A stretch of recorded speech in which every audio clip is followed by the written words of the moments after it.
Welcome to this slightly delayed in getting here list of reasonably spoiler free science fiction short story collections with each creator only getting one slot on the list. So I'm a fan of Larry Niven's work, and he gets one slot on this list. Otherwise, he'll dominate this list if I'm not careful. So he gets one slot. So this should be a nice variety of things. If you're interested in having me give more in-depth exploration beyond the spoiler-free exploration of these books, let me know. Comment and let me know which ones you are interested in hearing more about. I will do a in-depth on certain books and movies if people want to hear more about. But I'm trying to be this spoiler-free for the prospect of potentially getting some of my friends out there to read some of these and have the opportunity to talk with them about reading these books. But with that in mind, let's not dilly-dally too long because these tend to run pretty long anyway. So the very first book on my list here, it's been a while and it'll take me some time to track down my copy, but I kind of loved superheroes. Now, this is a collection of short stories that not all of them are serious, but some of them are serious, and there's a few of them in there that are kind of dark. But they're not set in Marvel or DC. They're just kind of characters. I think the premise was that the editor submitted the proposal for authors to write a story about a character without worrying about whether or not they fit the continuity of a universe. Just give me a superhero character and a story about them. And we got some very interesting ones, and I kind of appreciate the new take on some of these. It was refreshing at the time. I'm trying to remember which one was my favorite. There was one where it was like the portrayal of if you were really honest about what Superman would be like, he'd be alien enough that he would eat things that would be unpalatable to human beings. He would have a preference for his living space to be potentially different breathable atmosphere. I think in this case it was a higher ammonia content. And it was an interesting portrayal of a sort of Judge Dredd style Superman character. Very interesting. There was one about a guy with a bike. Then there was the father of a young girl who wasn't treated well in the household of her mother after the divorce. And then there was the guy who's looking to pass down the ring of I forget the name of the character, but it's a type of launcher for a slingshot launcher for water balloons, sometimes made out of a brassiere. And so his hero name was based off of that because he had water-based powers. He was going to pass his ring on to his daughter or something like that. There's some great stories in there, and I'm spoiling a few of them a little bit, but it's a fun little romp into the area of exploring superheroes that haven't existed before. Okay, the next one on the list is nanotech. I went on a big nanotechnology kick when I was a teenager, and this was one of the books that I really got into.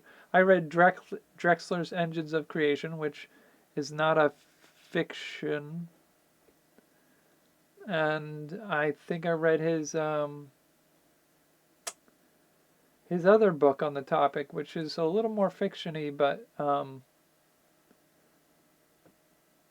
still very kind of hypothetical exploration of the future of nanotechnology. This is short stories of science fiction about nanotechnology.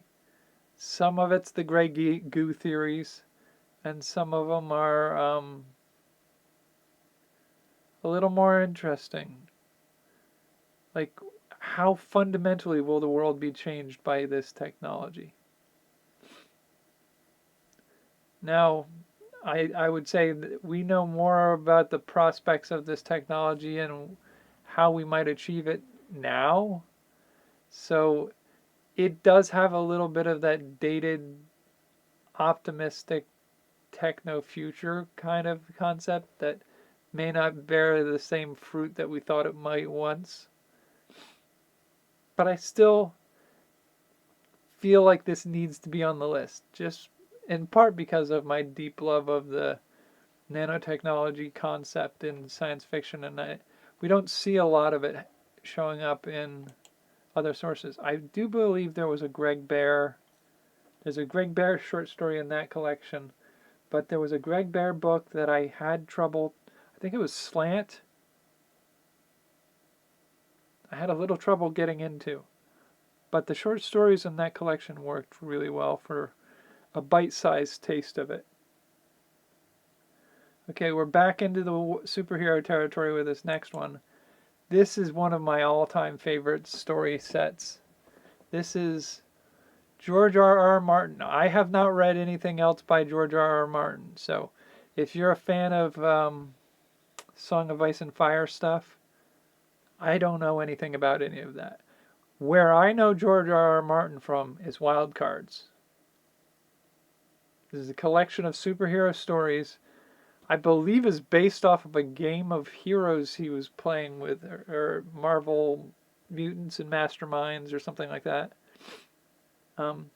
He played a game with a bunch of writer friends where they all created characters and ran adventures with these characters. And they built this universe in which an event happens. Try not to spoil any of this for you. An event happens which introduces the wild card virus to the world. The wild card virus was something that infected millions of people, and you had a chance of drawing three, four-ish cards from the wild cards virus, and the hand it's really more of a hand that you're dealt. The most common card that people drew from the wild card virus was the Queen of Death, the Black Queen. You died. A slightly less common was the Joker card, in which you became deformed and oftentimes handicapped in some fashion, disabled in some fashion. Then you had the possibility of drawing the Ace card, which means you got superpowers, and that's pretty cool. Some of those superpowers could sometimes be so weak that they would technically classify you as a deuce or a 2, because your ability to levitate an object is limited to the weight of a styrofoam cup or something similar to that. So the weaker power sets that people got that benefited them in no real way, that's the 4th card that you could have drawn. And these are a set of stories that detail a timeline from, I think it's the mid to late 40s up to, I want to say, the 80s at least. But they've made subsequent volumes. This is volume 1. They made more volumes of stories from this series and some standalone novels from it. I've heard the possibility of a Wild Cards series for movie or television or streaming. I hope so. I want to see it. But this is one of my absolute favorite books. It kind of ruined comic books for me in the sense that like the storytelling in that was so good that it was hard for me to go back to just the monster of the week superheroes save the world from Galactus one more time. Somebody dies and comes back storytelling that comic books became. Wild Cards is just there's Captain Trips is one of my favorites, though he's a minor character in most regards. The other one of my favorite characters is the all-powerful turtle. You gotta read them. If you've not read them, you gotta read them. Okay, not dwelling too much on it. Moving into my next one, The Callahan Chronicles. The first 3 books in the legendary Callahan's Cross Time Saloon series. I don't know how to phrase this, but like these stories, all written by Spider Robinson, they've gotten me through some hard times.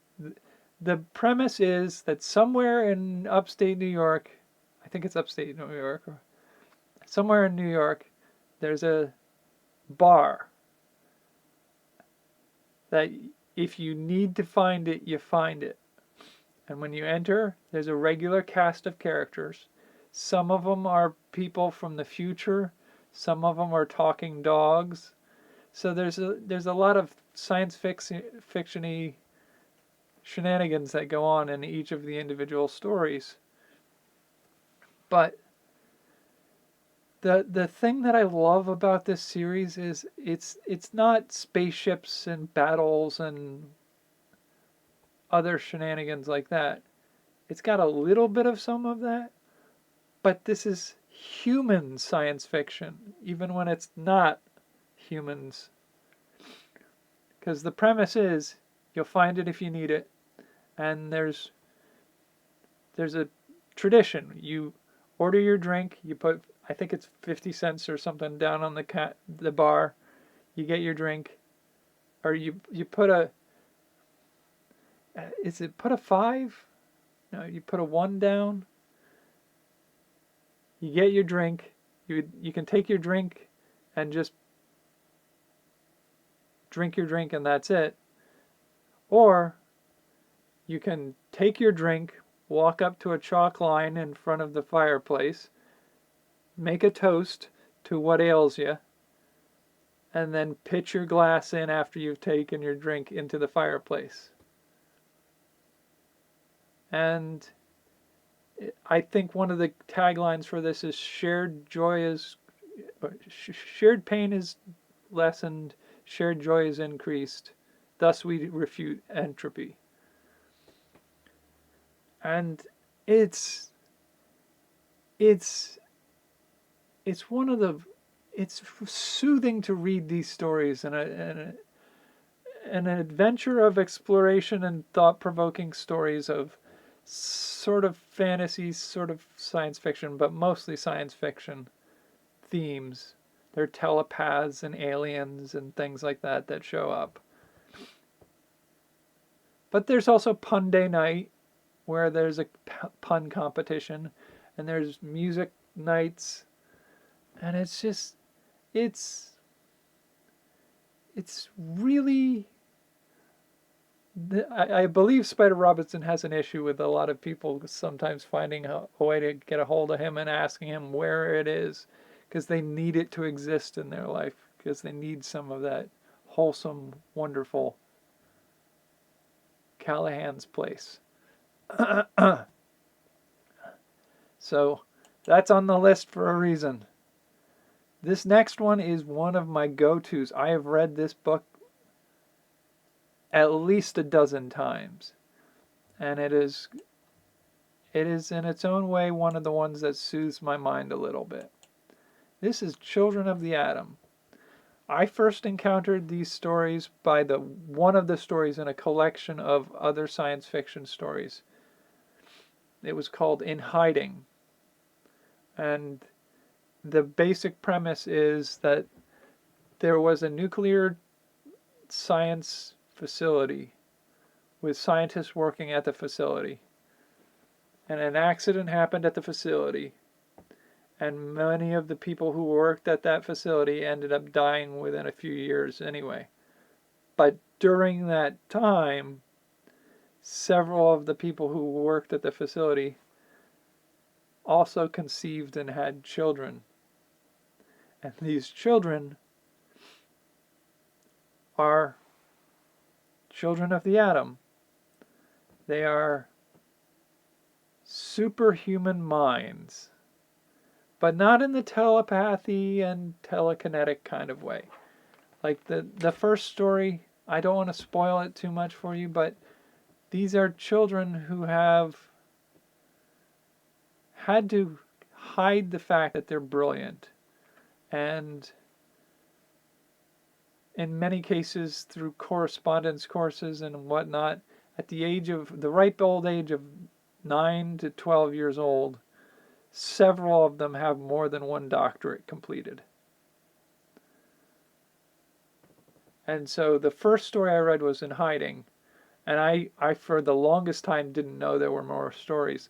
And then I found from somebody online who also read it that there was a book that compiled a bunch of those short stories together and built out a sort of story of those children.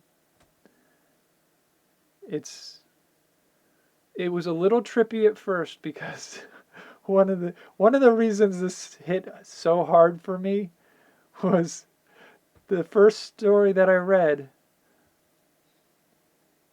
I had been working on some projects that this kid had been working on, but this was written in the 40s or 50s.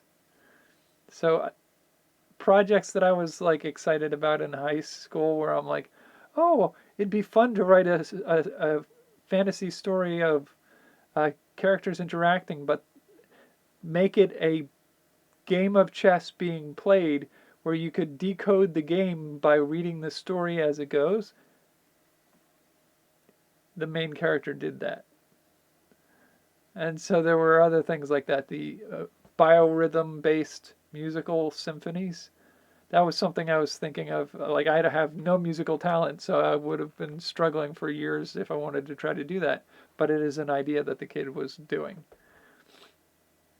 And so imagine a group of 12 to 30 kids, all with vast amounts of thought-provoking experimental things like this that are mind-blowing in the 90s, 2000s, 2020s, but these are kids in the 1940s and 50s who are doing these things. That's what this is. And it's a worthwhile read to get this sense of that the author does a really good job of conveying characters who, it's one of those tricks as a writer or a storyteller. How do you tell a story about people who are smarter than us? And the author does a really good job of doing that. All right, not to ramble too much and too heavily on this, because this is going to be a long one anyway. Next one on the list is The Slot I Gave to Larry Niven. This was a hard to choose pick, because there are some of his books that, like, I want to say End Space is one of my favorites of his. But there's just essays in there and some anecdotes of conventions and Niven's laws. And so I feel like I couldn't include that one because I want these to be collections of fiction specifically. But this one has been one of the ones that I think treats an exploration of the future. This is Gil the Arm. He is an officer for a sort of police agency for dealing with crimes. These are these are detective stories around science fiction themes. So there's devices that um, there are devices that, well, Gildy Arm is Gildy Arm because he lost an arm at one point, and he has enough psychic potential to be able to produce a phantom limb that he can use. He's subsequently had a transplanted new limb put on, but he's now got 3 arms, kind of. And a big thing that's talked a lot about in this setting is transplanting and organ legging. Organ legging is bootlegging, or in the case of this, is kidnapping people and harvesting their organs to sell on the markets. So there are a lot of stories in here. They're all by Larry Niven. There's some in there that deal with technological devices that mess with how time flows. Not necessarily time devices, but mess with time flow and how that can alter a crime scene. I feel like I'm getting too spoilery here for some of these, but it's worth it if you like a good detective story. I'm not usually a big detective story style person, but a science fiction detective story, yes please. This is one of the few cases where that style of storytelling worked for me in a big way. And much respect to Larry Niven for being able to hit me with a story style that I don't usually take and make it worth my time. This was a great series of short stories. So that's Gildy Arm. It's okay. This next one, I'm just gonna put it up there. I submitted a story to this. This was they asked enter the Strange New World short story contest. Details inside. This is a collection of short stories written by fans set in the Star Trek universe. So it could be the original Trek, it could be Next Generation, Deep Space Nine, Voyager. I do believe this was before some of the subsequent series after that. I think we might have had a season or two of Enterprise, but I can't guarantee it. There are more volumes in this series of short story collections. I think this is the first one. There are at least 4 more books in the series, and each book has like a dozen stories at least. I submitted my story to it. I did not get into it.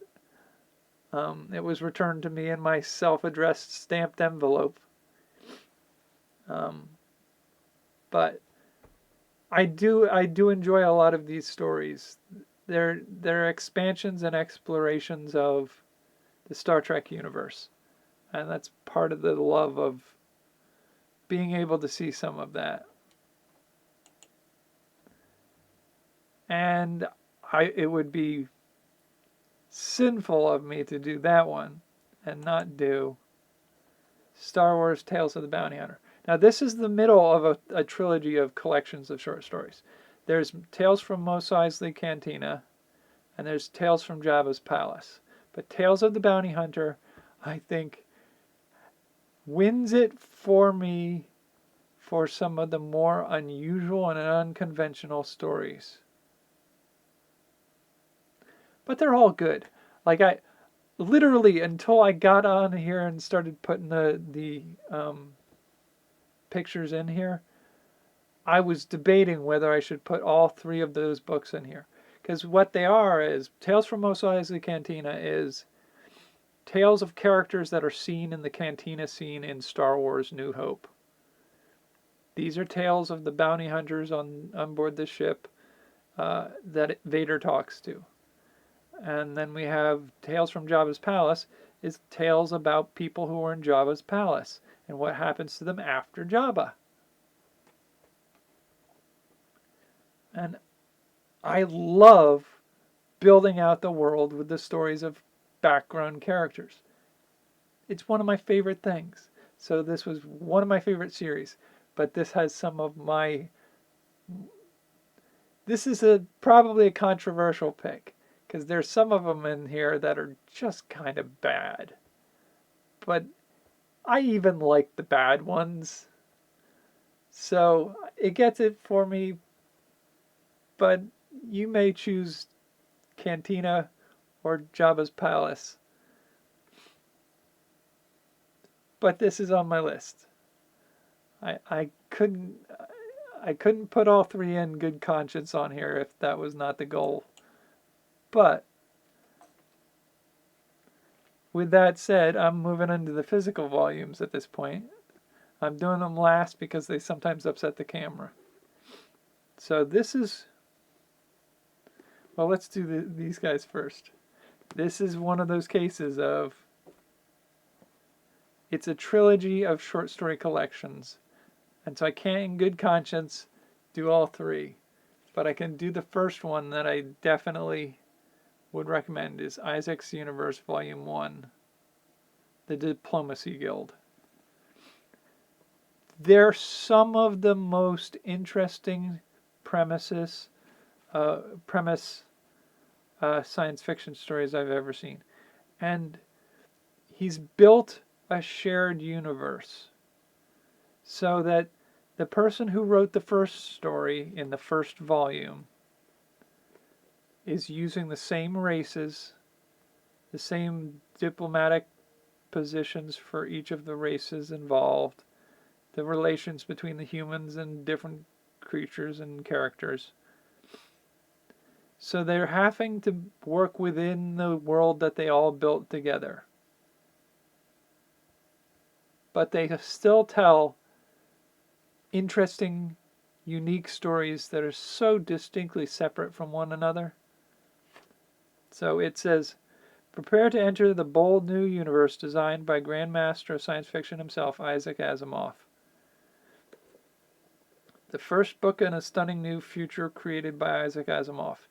In the Milky Way galaxy of 1,000 years hence, 6 vastly different starfaring races coexist under a precarious truce, a volatile peace that is threatened by the presence of the newcomers, the most recent addition to the galactic community, the species called man.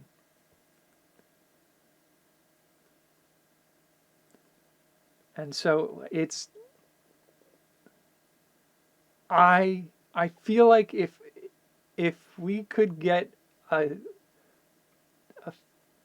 franchise of movies or TV series based off of these, I would be there for it every week. Or every time they released a movie on it. This was a welcome new visit to science fiction. I don't really want to spoil any of the stories in there, but you should read it. You should take a look at it. If you want to get a more in-depth review of that, I can do some more, but it's going to be spoilery. And I don't want to spoil it. I want you to have the opportunity to encounter these for the first time and love them. Now, would I rank them above Callahan's? No. Would I rank it above Wild Cards? No. But we're getting similar with... Wild Cards has a shared universe with everybody who wrote in it too. So, I mean, very similar in that regards. But okay, let's move on. I don't want to ruin any of it for you. If you can find a copy of them, or if you, I don't know if they do ebooks that you can download and read right away. But the last one on the list is Starfall from the Star Drive universe. And the Star Drive universe is a universe that came out for the role-playing game Alternity. Alternity was a role-playing game, a science fiction role-playing game. I have my hardcover Players and Game Master's Guide over here on the shelf over here. But this is a role-playing game that came out in the 90s from TSR. Before TSR died. It was one of TSR's last gasps. They came out with Alternity. I have yet to find anybody who will play a game of Alternity with me, but I collected so much of the stuff from it. Alternity had a couple of settings. There was Dark Matter, which was a X-Files type series. It had Gamma World, which was a post-apocalyptic nuclear wasteland. They had Star Drive, which is where this book comes from. This is a collection of short stories set in the Star Drive universe. I'll read you the bit. With stories by Robert Silverberg, Karen Haber, Diane Duane, Matthew J. Costello, Christine Catherine Roosh. The hope and the doom for humanity. The Verge, the outermost realm of known space, is filled with strange aliens, the ruins of ancient civilizations, and a menace lurking in the darkness between the stars. Starfall is a collection of stories set in the exciting world of Star Drive. Readers are launched into this fantastical new world with stories penned by some of the brightest stars in science fiction's galaxy of writers. And then Michael A. Stackpole, Dean Wesley Smith, Robert Silverberg. And the stories in this include things like they have a feeling similar to a little bit of Babylon 5, a little bit of there's one that really sticks in your brain, but if I told you what it was similar to, it would spoil the story. I can't really do that. But is it the best writing in the universe? No. But it is some great short science fiction stories built in a world that they share in common with each other. And I got a love for that kind of storytelling. Point of Contraction, The Scent of Evil, Daybreak. We're running a little long. We're almost at 35 minutes, and I can't keep playing with this like here, but there's one in here called De Profundis too. So those are my list of science fiction based favorite short story collections, where I'm limiting myself to one source gets one slot on the list. I kid you not, I have a whole pile of other things that here. The next list will be fantasy, and then we'll look at whether or not I do something along the lines of TV shows or role-playing games or comic books next. I did start my lists for each of those, and one of the things that came across is like, man, comic books is hard. Only one slot for Marvel, only one slot for DC. So my top 10 list on that one, there's some interesting choices there. Anyway, so if you've heard of or read any of these collections, let me know. I am willing to wager that you've not heard or read any of these. And so, if you're interested in this kind of thing, I would wager that some of these would be very interesting for you to find. And if you want me to talk more about what ones are my favorites, either this or in other science fiction story collections, let me know. I will do a more in depth to anything that you're interested in me hearing more of my thoughts on. But for now, we are 35 minutes into this one, and this was a long one. I am sorry if that's too much for you. I will see you for the next one.